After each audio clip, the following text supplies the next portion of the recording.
Smell is also like 90% taste. That's true. It's true. It's 60% of the time. You could smell it every time. Every time.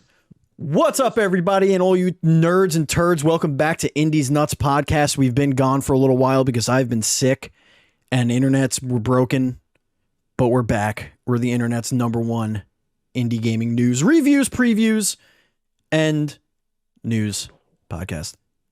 Hi, I'm Steve Fontana. With me are the bros. They're not hoes. Well, one is. It's Andy Asimakis. They get it right. And it's Missed Enough. How are you guys doing? Hey. I've missed your dumb idiot faces. Yeah.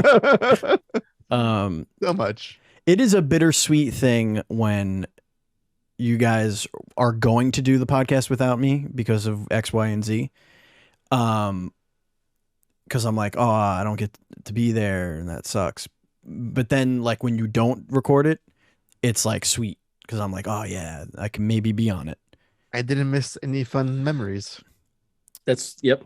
Though exactly. Matt, we did hang out for like an hour though. for like an that's cool. hour, and I actually I recorded it also. So that could did be a you really? Patreon thing. I was talking about why Halloween Ends sucks ass.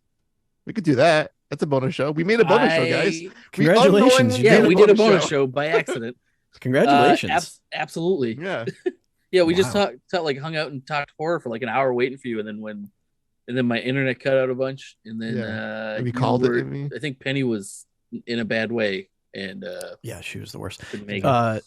Yeah, we've been fighting strep throat, but we didn't know it was strep throat because she tested negative for strep. So it was my son got sick first with like a weird fever. Then my daughter she puked on like a Tuesday night and was like, oh, okay, so it must be like the flu, but whatever, like I have a flu shot, so I'm like, at least I could be super dad and take care of everybody and not get sick. Then like everybody started, like the kids started to like cough and complain about their throats hurting. I'm like, okay, that's weird. We did the COVID thing, no COVID. Like, okay. Then my daughter got so congested she couldn't breathe, didn't want to eat, like the whole thing. But she also doesn't like blowing her nose. Oh, she also doesn't like taking liquid medicine or any other form of medicine, but she was taking a pill like once. But then when we brought her to the doctor, she wound up having thrush from all of this. So they were like, hey, you got to take this antifungal. It's a pill. Great. She takes pills now. This pill, if you look at it funny, becomes powder. So she would put it in her mouth and it would become powder, and she would instantly just start spitting it all over the place. So it became a nightly, no exaggeration, 90-minute fight to try and get her to take medicine every night from basically Sunday. So it put context, audio listeners, it is Thursday. We record this on Thursdays on twitch.tv/dual-screens streams. And yeah, it was just miserable. Then on Monday afternoon, I got 102 fever. And that didn't go away until Tuesday night at, I want to say around 6:30. Throat was killing me. All this stuff. By the way, daughter tested negative for everything. RSV, flu, COVID, strep, all that. But they sent her swabs to the lab for further testing. We get a call Wednesday, which was yesterday. Oh, it is strep. Great. Cool. Thank you for that. And also, you are not the father. Yeah. And then give us antibiotics. And we're like, fuck, it's medicine. But like, it's the one we remember as kids. It's like straight up bubble gum, like liquid. It's like when you're glad you're sick. Yeah. It's amoxicillin. Yeah. Amoxicillin. So I gave her it and she was like, I don't want it. It was the fight. I was like, this is legit candy. And my dad actually went to the store to get it for her because I was working from home. I was like, I can't pick this up right now. Like I have to get worked on because I missed a day and a fucking half with a fever. Right. So he went and got it and he was like, you have to take your medicine. And like, for some reason, like the fear of God went in her. And so she actually like took it and was like, oh, this is good. I was like, yeah, you fuck. Yeah, it's good. Fucking drink it, you jerk. So she's still not in great shape. She got it the worst out of everybody. Now my wife is not feeling good. So Ugh. like now, Oh my God, dude. she's like Now the last of gonna it. be the rounds. It'll be circular. Yeah. So Everybody I gives it to have everybody else. antibiotics that I could take if I get a second run of it. My wife is now taking antibiotics because we know what it is. And my son is fine. After he had his one night of fever and a little bit of a cough, he's fine. So the plague has run its course through us, as it does every Halloween, because school is a cesspool of germs. Ladies and gentlemen, thank you so much for listening to this show. You're here, and we love you for that. And we're going to talk all about the indie game news and reviews, previews, all that stuff. We got a lot to talk about. But first, what's new on dual screens, Andy? I don't fucking know. You run the website. I'm trying to secure high profile talent for our other podcast. I can't do it all, Steven. I can't do it all. Wow. All right. Well, New stuff's coming soon. don't go to dualscreens.com. It's useless. Go there like in a day.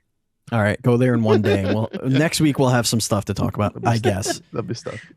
Don't support us there, but you can support us on Patreon. Patreon.com/dualscreens, just like our Patreon producers, Colton the Apprentice Nestler and FNH Paul, where $1 is guaranteed to get you into our VIP Discord, and also a daily Steve's Thoughts podcast, which is anywhere between like 3 and 10 minutes of me talking about a topic that came up in my head, which I have to record an entire week's worth because I was very, very sick. So we're going to be doing that Already behind the 8 ball, tonight. Steve. Get ready. We're going to be doing that tonight, but this is week 3. So Tonight after D&D. But while I'm waiting for D&D to like go in full swing, I'm just going to hit the record button and start talking. I don't know if that's going to happen, my man. It's already 9:41. We're doing it, baby. Thursdays are rough for me. Anyway, let's get into the indie game adventures. Let's talk about Marvel Snap real quick. Oh boy. You guys do that. Yeah, we're gonna do that. I got an earful from Matt last week about this in our non-show show. It is so much fun. Yeah.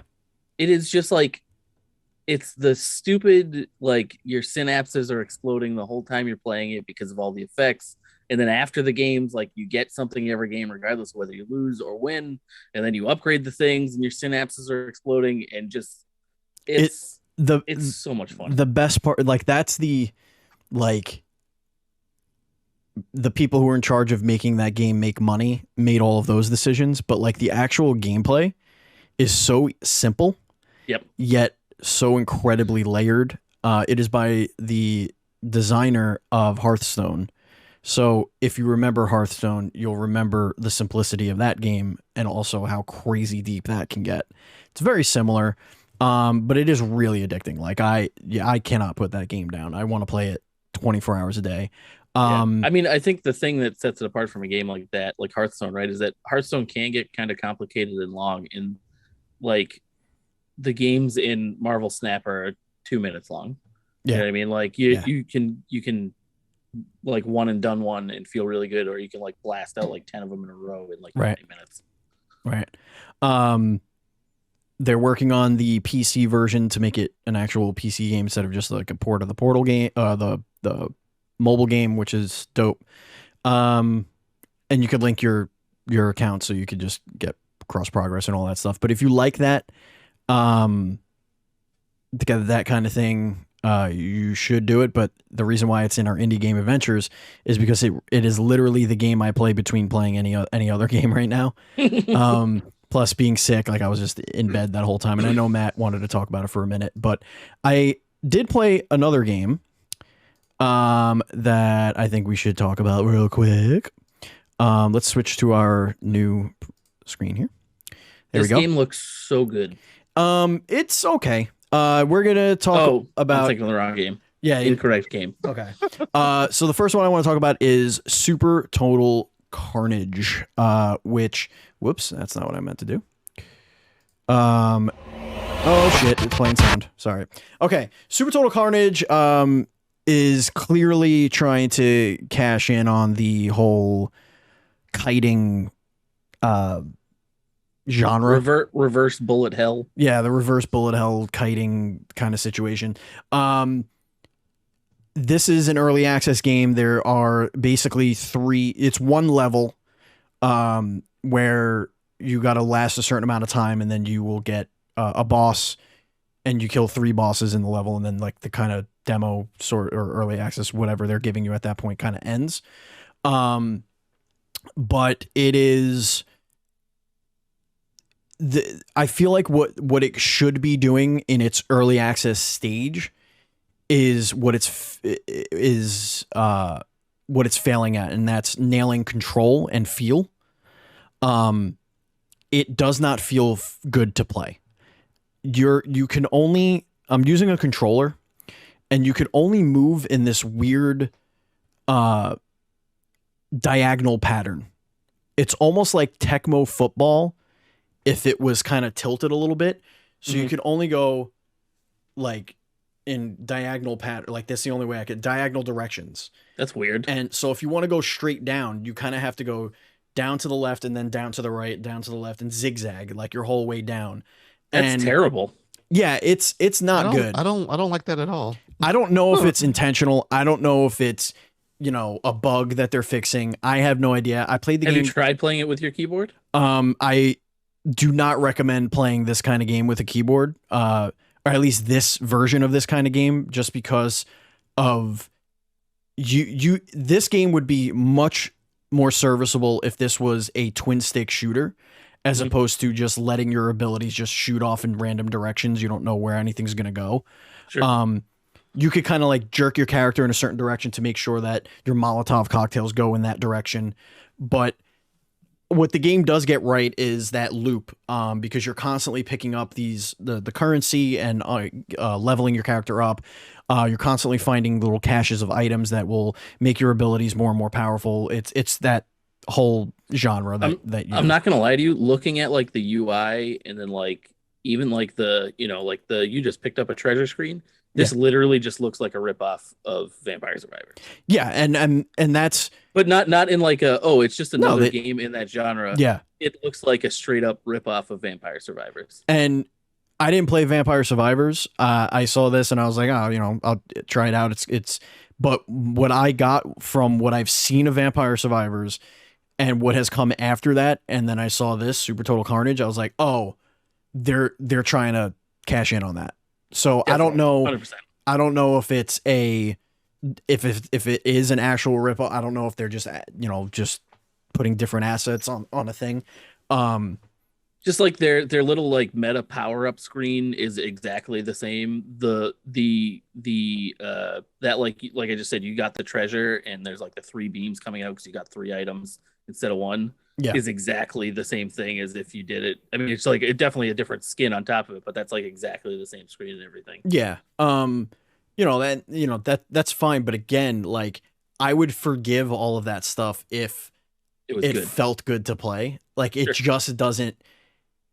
The movement and your weapons all feel just almost useless. Like you just never. All you have to do is run towards empty field and kind of hope that you're killing things, and then like slowly circle your way back around to where you were so you could pick up currency. And that part gets really boring. But once I started challenging myself to actually make a pixel perfect Tecmo Bowl style zigzag pattern, that's when I actually was actually having fun, because I was like making a game for myself. And like putting myself in the middle of all these monsters and being like, come and get me, kind of thing.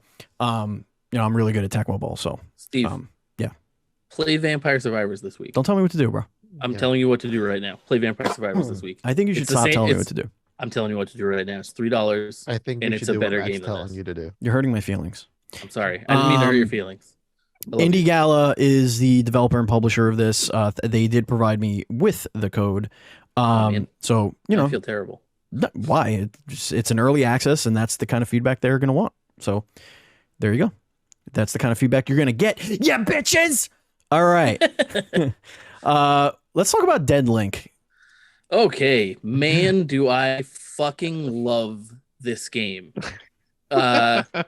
So I played a little bit of this during the Steam Next Fest earlier this year. and I fell in love with it then, and I am re-falling in love with it now that it's out in its 1.0. So this is a game where you're in the super future. You're this super soldier. Your consciousness has been uploaded to this shell, which kind of explains away the roguelike nature of it. And you're going out doing all these like training missions essentially. And the gameplay is so fucking visceral and crazy at all times, like even right from the get go, that it's impossible for me not to love it. It's like some It's just fantastic first such a person you shooting. game, by the Yeah, way. the shooting feels amazing. The two different characters play entirely differently. One character is like the soldier, and he has like a grappling hook, and then this like phase beam that he can shoot out of his hands that will like stun anything in front of him. And he has a shotgun and a what's his other gun? He has a shotgun and like a pulse rifle, I believe. And then the other character, whose name is now escaping me, um, can go invisible and like plant a decoy of himself, and then switch places with a character that he's looking at and stun them. Um, and his weapons are like this crazy wide like arc beam and a pistol. That As you're that that going, reminds me of the Borderlands character. That you could the set up the decoy yep, and yeah. zero. Zero. Yeah, I think that's what it Yeah, was. it is kind of it definitely you can feel the homage to that in this. Um, as you're playing through, each room that you beat is like a mini little arena where you're defeating a bunch of different enemies. There are mini bosses and all that kind of stuff. As you beat each room, you're either given the choice of like usually two or three different exits per every two rooms. One of the rooms every single time is going to be like a Neuralink upgrade, and that's like Ooh. upgrading your powers for your run. So like it'll be like 10% extra weapon damage. Your skills do 50% damage, minus 7% cooldown. Or you could take this active skill that when you switch weapons, will stun all the enemies around you. Um, for these different upgrades that you have, there are four different slots. It is reload, switch weapons, use one of your skills, use your other skill, and they all take different battery power. So it's like 1, 2, 2, and 3, and the different active upgrades have different battery powers that they require, and so you're kind of juggling that and like moving stuff around for power. And it just really is like a really fun, well thought out roguelike. There's meta progression on the back end. So as you're going through each room, you're grabbing currency. And then there's like a second currency that you can choose to get or not in a given run. And upgrading things like your health meter, your gun damage, all that kind of fun stuff.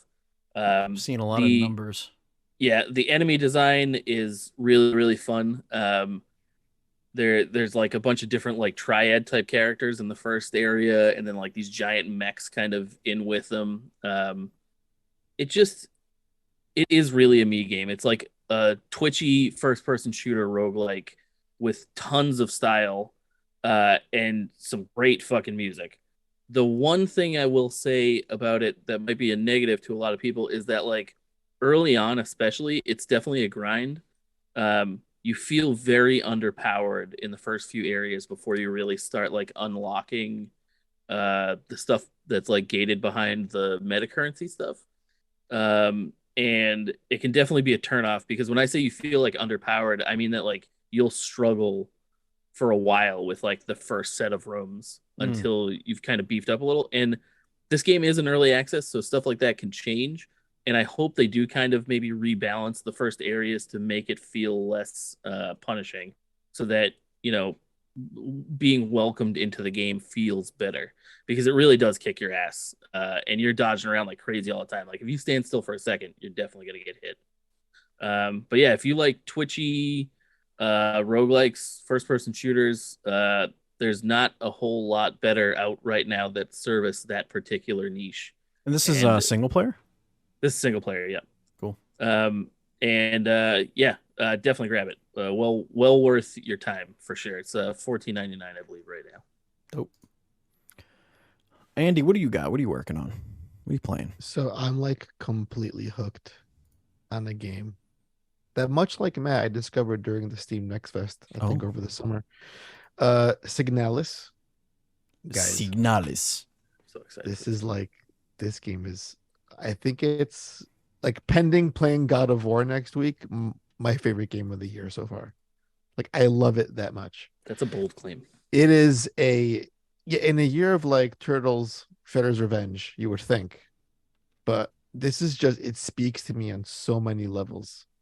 It is a top-down, like Metal Gear Solid perspective horror game, lo-fi PS1 era graphics Mm. with this Blade Runner backdrop. It is so good. It gets horror right in like it's the little touches. It's not the most graphically intense game. Um, the controls can be a bit spotty.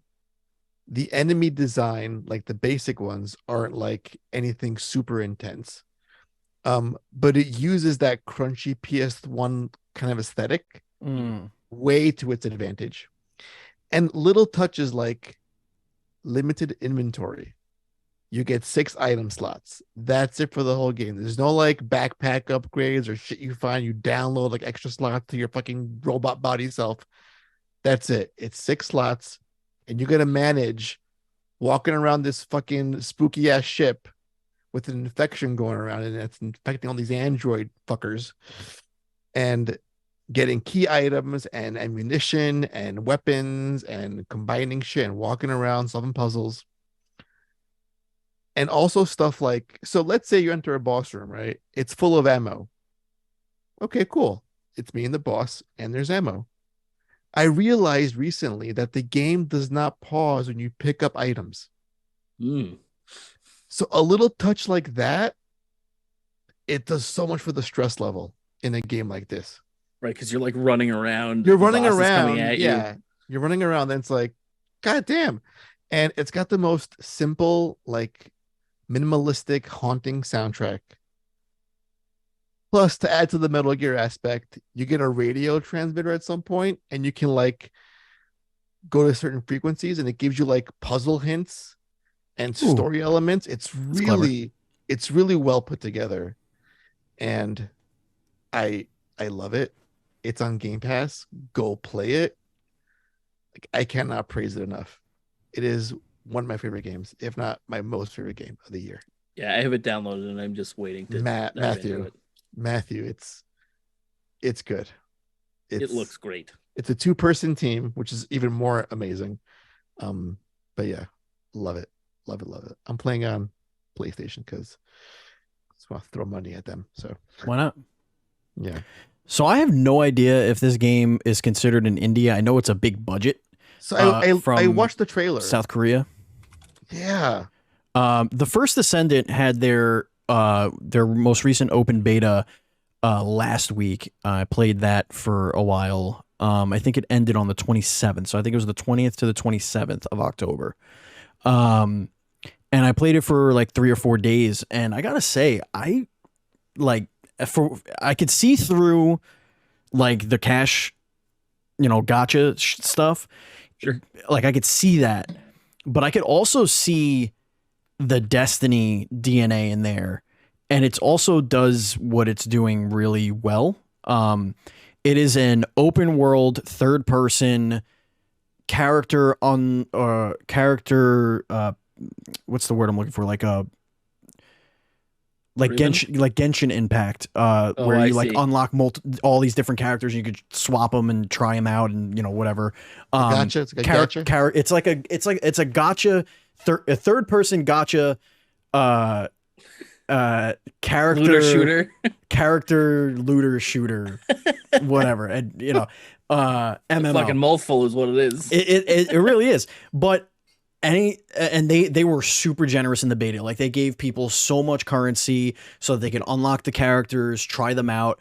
The way you unlock characters is you gotta like do research on them. So you have to find specific items that tie to that character, and then obviously save your currency that you're getting when you do missions, and then you put it into that character, and then there'll be like a 24-hour countdown for them to like research the character, and then it'll be unlocked to you.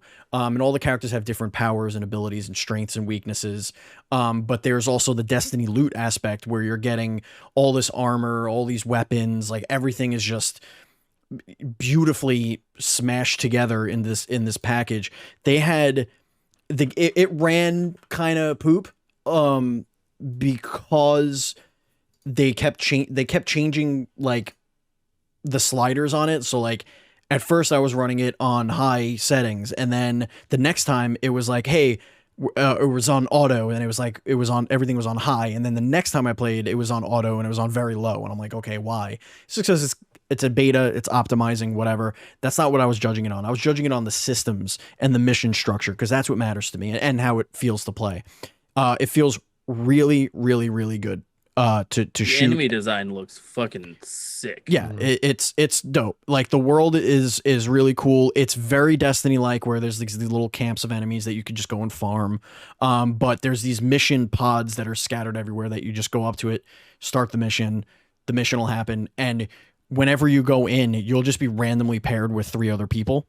So there's always 4 of you running around this map doing these missions together. And obviously you could do that with friends, and it encourages you guys to chat. So like the voice chat's on by default. I shut it off because I'm streaming. I don't need people hearing me streaming. But you could like run around and just be like, oh, here's the 4 people. So you're never fighting a boss alone unless there's just nobody to play with. But it's got like a Monster Hunter kind of feel to it, where it's just the 4 of you. There's never, there was never like a group of like 60 people shooting the same thing. It just felt really cool. The weapons are all feel really, really good. The powers are really fun to mess with. I want to see more of how those powers are going to get, how they're going to evolve, because it feels, one of the things I don't like about Destiny is how when you unlock a power, the power's the power, and then that's it. There's nothing else to achieve in the RPG aspect of it. It's like, ta-da, you did it. Now it's all weapon-based. I don't necessarily like that. I like there to be a little bit more character powers, RPG unlocking skill tree type shit. But this is like takes weapon augmenting and runes and like all of those things and like layer upon layer upon layer upon layer upon layer. It's like you can get inundated with the shit you can do to like really micromanage your character, and like there's going to be perfect builds of this and like what runes you want to put where and all that stuff. Like there's elemental damages, there's elemental boosts and weaknesses, and there's a character that's fucking broken, Bunny, who could just jump all over the fucking place and just never get shot at, which is really cool. But the character designs are awesome. The world design is great. I think it's far more interesting to play than Destiny was in the beginning for me. Destiny felt kind of unfinished, and this, even though it was a beta, felt like, oh, they're telling, this is the story they're going to tell, and we're going to get to play that. They also had what I guess would be their version of a strike, so you could sign up for these boss battles, essentially. So you go and you fight these Titan creatures. They're just big bosses, and you get paired up with 3 people. You go in, you fight the thing, you beat it, great, you get cool loot, and then you could go to the next one in that line. It makes me miss Outriders looking at it. I wish that game was good. So yeah, I mean that was the thing. This feels like the idea of Outriders, but the love of a it kind of has like Platinum Games vibes. Looking at it. Yeah, it comes from Nexon Games. They're from South Korea. I don't know anything about them. That's why I put them as kind of like, that's why I wanted to talk about them in this show, because I don't know where they don't have cachet where we come from, right? Like they're not a household name. I have no idea who they are. But this game looks like they care about this world as much as Square Enix would care about a Final Fantasy if they were making a Final Fantasy game. Like if you told me this was the next Final Fantasy MMO style, like this was Final Fantasy 17, I would be like, oh, cool. Like this, they're just going with a shooter. 17's an action RPG shooter. Okay, cool. I don't care. Like I mean, obviously I would have a much larger microscope on it, and I would be kind of nitpicking a little bit more at this beta, but like they listened to player feedback a lot, and were making changes on the fly that you saw, and you don't really get that with these kinds of games. They just want your money. Like that's usually games that come out of that, side of the world that have a million currencies and unlockables. Like they just want your money, right? But yeah, I gotcha. This just feels like they give a shit about these characters and the world and the quest structure and the shooting, and yeah, I really enjoyed it. It looks really good. I might have to give it a go if they do another beta. Yeah.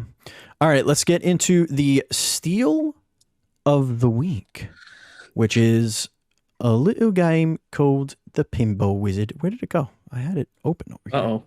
This looks so cute. Oh my god. So this game is $7.99 naturally. It was on sale for $7.49 on the eShop. This is actually, I believe, originally it's actually $7.99 right now. So when you first put it on here, it was on sale, but now it's still steal of the week though. $7.99, pretty good. Yeah, it's cheap. So this is a tiny little I wanted to call it a roguelike, but it's not. The levels are all set. But so it's a pinball-based dungeon delver called Pinball Wizard. The whole idea is there was a giant ball on a tower that kept peace in the land, and it was on a very unstable spring, and it fell off, and the world fell into darkness, and now you're tasked with climbing this tower and restoring the peace-giving marble to the top of the spring. So it plays like a pinball game. You're shooting your character around. You're trying to hit a bunch of different enemies. The enemies all have different patterns, different attacks that they can do. And as you're playing through, you get both a regular currency and experience. And as you level up, you'll get different skills that unlock 2 active skills and then a ton of passive skills. The 2 active skills are like a little boost that you can give yourself in a direction, and then a ball that you can shoot out that can damage enemies. And all the skills can be upgraded to a crazy degree. Like it's pretty insane. I feel like I have put a ton of currency into all of them, and I'm still not even like halfway on half of them. As you kind of go up the tower, you'll see a bunch of different types of enemies start to appear that all kind of impede your progress. That'll really like fuck up you trying to do pinball things by either like swinging around or doing all kinds of different stuff. And every little area has like a little secret pattern or something that you can figure out that will spawn a bunch of different currency all around the stage. So it's always kind of fun trying to figure out what the pattern is for that room, or like what you need to hit for each room to spawn all those coins.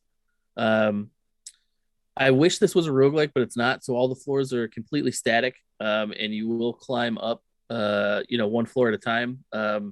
If you drop the ball between the 2 flippers, you lose health, and the amount of health you lose is based on the floor that you're on. So the higher levels that you're at, the more health you lose. And I've died several times just letting the ball slip through the flippers. It's terrible. It's the worst feeling in the world. And yeah, it's a really fun little game. I will say this actually has a similar problem, in my opinion, to Deadlink, which I talked about earlier, is that it really like gates your power. And until you really start leveling up, you're not going to make it very far. Not because you're bad, but because the enemies are too powerful and you're going to die eventually. It's just going to happen. What is cool, though, is that once you do kind of gain control with those 2 skills, it starts feeling a lot less random, and like you have so much more control over the battlefield, because the flipper aspect, like the actual pinball aspect, is not as accurate as I would like it to be. I say that as a pinball aficionado. Not really. I've loved those Zen pinball games forever, and I was really hoping this would have a similar feel. Unfortunately, that's one part that they didn't nail, but it feels good enough and it's serviceable enough that once you get the 2 skills, it totally works. I'm on floor like 14 or 15 here, and that's as far as like the level gate will let me go. Currently, I feel like I'm just dying all the time, but for $7, this game is great. I believe it's available on mobile still too. I don't know if it's on Android. It's definitely on iOS. But But yeah, $7. Check it out. It's great. Really fun. He's a pinball wizard. The Pinball Wizard. You were saying that earlier. I was. Now you know why. All right, so we have a couple of games on the Indie Game Watch. These are just some games that came across my inbox that I thought looked really cool and interesting. And the first one is Icy Red, which I think I have to move this around. There we go. This game looks dope. This is a roguelike twin stick shooter. Oh my God. Yeah, you take justice into your own hands, fight your way through dreary spaceships, and use every tool at your disposal. Will you get revenge? This game came out on the 24th. I have not been able. I didn't dive in. I didn't play it yet. It is $12 dues. This looks real good. This looks very good. I think I'm about to buy this. I'm like buying it right now, guys. Yeah. All right, so I won't buy it. So This Matt, is from Whiteboard Games. GameForge is the 4D is the publisher. Yeah, I mean, just looking at it, this might be something to look it up if you want. Icy Red again is the name of it. Really cool looking twin stick shooter. Housemarque-esque. Definitely. I can definitely see that. Yeah. I love the style too, like the icy red. Because you're seeing a lot of red. Yep. Wow. Great. That's marketing right there, you know? Very Schindler's Listian. Wow. Didn't think we were gonna get a Schindler's List reference. That is a deep Didn't think that was happening. Wow. Okay. Speaking of Schindler's List, not speaking. Well, yeah. Speaking of horrible things, let's keep the horror theme going here. We also have Zombie Cure Lab. I thought this was freaking adorable. Yeah. So I watched this trailer. It looks really cute. Yeah. This is a sandbox lab builder. This is what we would call in dual screens as a buzz game. Definitely a Buzz game. Buzz loves these kinds of games. But yeah, you're building a base and you're curing zombies and putting them to work. Little stupid fucking Muppets. I love how this looks. Yeah, it's so good. And you put them to work and you're curing the world. And look at them go. This came out in December, or this is coming out on December 7th. It is in early access right now. Let's see how much it is. Humby. You have to get into what it. A zombie turns into when you unzombify them is a Humby. Yeah, it's this looks freaking dope. And I think this is gonna be a game I'm gonna play a lot of. Yeah, it's like it's one of them sim games. It's one of them. Oh man, it looks dope. I thought that was really cool. So keep that on your radar. We'll drop that link in the chat. Weird name though. Is it though? You're Cure Lab. You're curing zombies and you're building the lab that cures the zombies. But it just seems like they could have Zombie Cure Lab. All right. Anyway. Oh my god, they come at night. Look at them swarming at night. Oh my god, it's horrible. Yeah. You didn't watch the whole trailer, Steve? You have to no, I did. Here's the thing. We do a show. No. We're trying to entertain people. Sure, you Steve. see. That's a good cover. Yeah, you're a cover. I am. And the final game for the Indie Game Watch is also a spoopy game. And Andy, I believe you're covering this for us. I don't know. You mentioned this to me, and I was like, because you're like, oh, this is like such an indie game, and I was like, okay, yeah, it's free to play, so I'll bite, yeah. And then I played it for a bit, and I was like, what in God's holy name did you unleash upon me? This looks ridiculous this looks wackadoo. This looks like a Lovecraftian if Lovecraft was made in a bucket of vomit. I don't know if I would say Lovecraftian myself. No, I would say co-authored by cocaine, maybe, like when you're looking at it. I don't know. Like, I see a lot of not Cthulian, cocaine. No. Okay. Yeah, cocainian. Kurt Cobainian. All right. I'll give you that. It's called Golden Light of Rose. It's a fever dream is what it is. Oh so did you actually Definitely get to dive in and play it a little bit? I did. It was a lot even for me.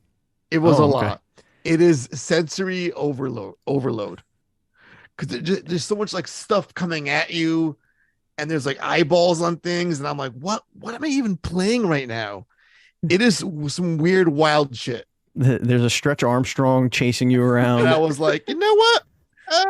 This trailer is even just like it's way a lot. It's wacky. asking a lot of me. Yeah, there really are eyeballs on a lot of stuff. It's intense. It's really intense. Is there any sort of I'm gonna read it. Eat weapons. That's the first. Those are the first two words. Eat weapons, be scared, and question your own mind in this survival horror FPS prop hunt roguelite about meat. Golden Light of Rose is a story prequel to Golden Light, which follows Rose during her first time in the gut. Wow. First time. Eat guns. No. This guy eat weapons. Oh, this guy's sorry. Okay. I am legit. I gotta get this guy on the show. Mr. Pink is the developer of this one. It is free to play. So okay, just so you guys know, he's making another game. I would hope so. He's making a space acid western game. I don't know what that is, but it sounds fantastic. The words. Okay. I am not having a stroke. Okay. I need some space. I've done some acid, and I'm going to watch a western.